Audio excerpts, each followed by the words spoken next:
Welcome to Let Me Fix This. Enjoy the video. In this video, I will explain how to replace front brake pads. First, gather all your necessary tools, such as a floor jack, 2 jack stands, and a lug wrench. Always ensure your vehicle is on a level, firm surface, and that the parking brake is fully engaged for safety.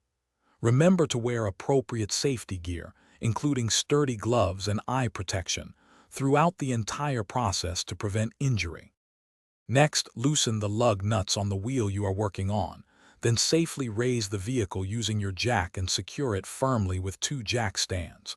Once the vehicle is stable, remove the wheel completely. You will then see the brake caliper assembly. Carefully unbolt the 2 guide pins holding the caliper in place, then gently remove the caliper and hang it safely. Finally, slide out the 2 old brake pads from the caliper bracket. Now it is time to install your new brake pads. First, use a C-clamp or a specialized caliper piston tool to carefully compress the caliper piston back into its housing. This creates space for the thicker new pads. Then, install the 2 new brake pads into the caliper bracket, making sure they fit snugly. Reattach the caliper to the bracket, securing it with the 2 guide pins. Finally, replace the wheel and hand tighten the lug nuts. To finish up, lower your vehicle to the ground and fully tighten all the lug nuts in a star pattern to the manufacturer's specifications.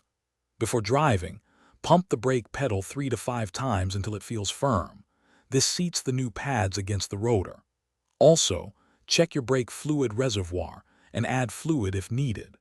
Finally, take your vehicle for a cautious test drive in a safe area at low speeds to ensure everything is working correctly. Thanks for watching. If you found this helpful, don't forget to like and subscribe.